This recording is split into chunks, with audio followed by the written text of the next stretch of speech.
Shalom à tous, on va parler de la paracha de Vayera. On va commencer par une introduction, on va introduire la mida de la Gvura. La mida de la Gvura, c'est la capacité de l'homme à surpasser ses faiblesses, surpasser les épreuves qu'il a dans la vie. Vous allez me dire quel rapport avec la paracha de Vayera? On va voir ça avec l'épreuve, la 10e épreuve d'Avraham Avinu, qui est l'épreuve de la Akedat Yitzhak, le sacrifice d'Yitzhak. Donc, il faut savoir une chose, c'est que la capacité de se surpasser, en général dans le monde, cette capacité elle provient du fait d'être capable de se retenir pour ensuite obtenir un plus grand plaisir. Je vous donne un exemple. Un homme le matin, il n'a pas envie de se lever en général.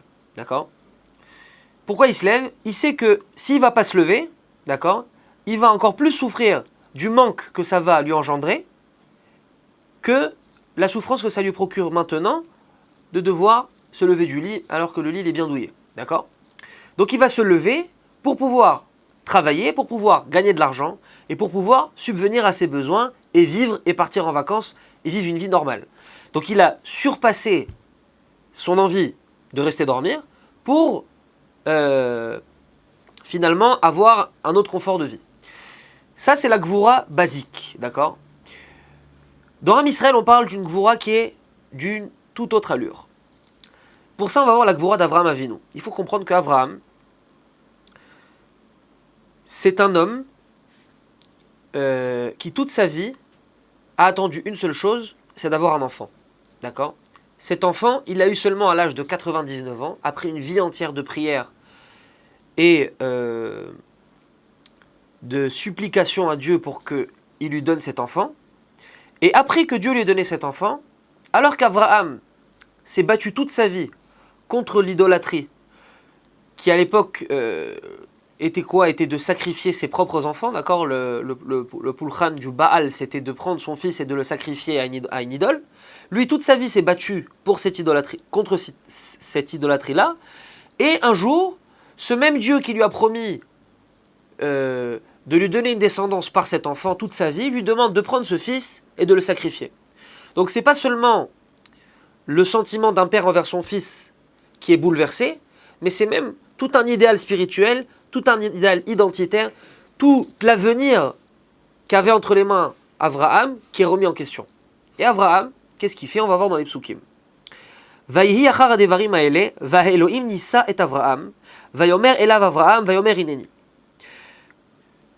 Il arriva, après ces faits, que Dieu éprouva Abraham. Il lui dit à Abraham, il répondit, me voici.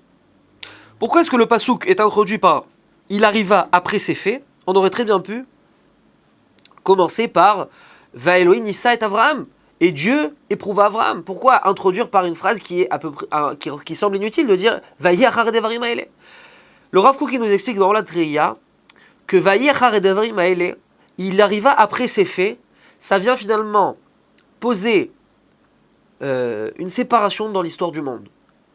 Il explique la chose suivante. Tout ce qui s'est passé avant le sacrifice d'Yitzhak n'était que pour arriver au moment du sacrifice d'Yitzhak.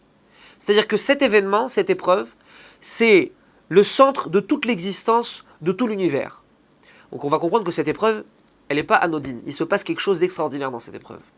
Tous les événements qui sont passés depuis Adam Arishon jusqu'à l'épreuve d'Avraham n'étaient que pour arriver au moment de l'épreuve d'Avraham avec son fils. Donc il lui demande, il dit Elohim, Nissa et Avraham. Akadosh Baruch Hu, il a éprouvé Avraham. Il lui a dit Avraham, il lui a répondu Ineni. Vayomer kachna et bincha et yichidecha asher aafta et Yitzhak velech lecha el eretz Moria veha'aleu sham leola alacha de'arim asher omar alecha. Il reprit Or, prends ton fils unique, celui que tu aimes, Yitzhak, achemine-toi vers la terre de Moria, et là, offre-le en holocauste sur une montagne que je te désignerai. Qu'est-ce que lui demande Akadosh Baruch Hu, comme on l'a bien dit? Prends ton fils, ton unique, celui que tu aimes, Yitzhak, il enfonce bien le couteau dans la plaie, d'accord? Ce fils, cet unique que tu as attendu si longtemps, que tu aimes, pas Ishmaël, celui que tu aimes, Yitzhak, en rappelant son nom. Savoir le sentiment qu'a un père quand on rappelle le nom de son fils, on a l'impression que Dieu fait tout pour que Avraham, il souffre, chas v'shalom. Et qu'est-ce que fait Avraham? Le pasouk d'après. Vayashkem Avraham baboker vayachavosh et ramoro. ויקח את שני נעריו איתו ואת יצחק בנו ויבקע עולה ויקום ילך אל המקום אשר אמר לו אלוהים. Abraham se leva tôt le matin et il a préparé son âne et il a pris avec lui ses deux jeunes qui sont Ishmaël et Eliezer, son fils Yitzhak, et il a scié du bois pour préparer l'holocauste et il s'est levé et il alla vers l'endroit que Dieu lui avait dit. Donc non seulement Abraham se précipite pour aller accomplir l'ordre divin, d'accord? Mais il ne faut pas oublier qu'Abraham, il a dormi cette nuit-là où on lui a demandé d'aller sacrifier son fils le lendemain. Qui aurait pu dormir le lendemain? Qui aurait pu dormir le soir? On lui demande de sacrifier le lendemain matin, ce qui est le plus cher à ses yeux. Aucun homme sur terre aurait été capable de faire une chose pareille. Donc Abraham, on l'a bouleversé au niveau sentimental, au niveau physique, au niveau spirituel, toute sa vie religieuse même est remise en question. Ce même Dieu qui lui a dit « va te battre contre cette idolâtrie » qui sacrifie ses enfants, lui demande de sacrifier son enfant. Il lui dit, c'est quel Dieu qui me parle? Celui d'hier qui me demandait de combattre cette idolâtrie, ou celui qui aujourd'hui me demande d'accomplir encore une fois cette offrande d'un fils? Abraham ne sait plus rien. Mais la seule chose qui reste en lui, c'est quoi? Vayeshkem Avraham baboker. Abraham se leva le matin et alla accomplir la volonté divine. Et on revient à ce qu'on disait au début. Ce trait de caractère de se surpasser, on le voit ici chez Abraham, au niveau le plus haut qui existe chez l'homme.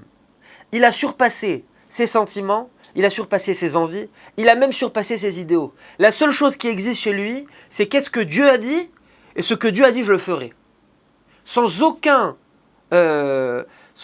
retardement, Abraham y va de tout cœur pour accomplir la volonté divine. Cette gvoura-là, c'est la gvoura d'Israël. Cette gvoura-là, c'est la gvoura qu'on retrouvera chez tous les juifs durant toute l'histoire. C'est cette gvoura qui va permettre aux juifs de se jeter dans la fournaise quand on leur demandera de servir des dieux étrangers, quand on leur demandera de renoncer à une seule de toutes les mitzvot de la Torah. On a préféré se jeter au feu plutôt que d'aller à l'encontre de la volonté de Dieu. Qu'est-ce qui donne cette force aux juifs d'aller et de renoncer à tout pour accomplir la volonté divine? C'est sa neshama juive. Il a une neshama qui vient d'une ségoula, qui vient des mondes infinis. Et chaque juif a cette neshama-là qui est capable de renoncer à tout pour accomplir la volonté divine. Donc ce qu'on peut prendre comme leçon pour cette paracha de Vayera, c'est qu'on a tous en nous cette capacité de nous surpasser et d'aller plus loin que ce qu'on est aujourd'hui pour accomplir un idéal qui est beaucoup plus grand. Cette capacité-là, c'est la capacité hébraïque, juive, israélite que Abraham nous a inculquée. Shabbat Shalom.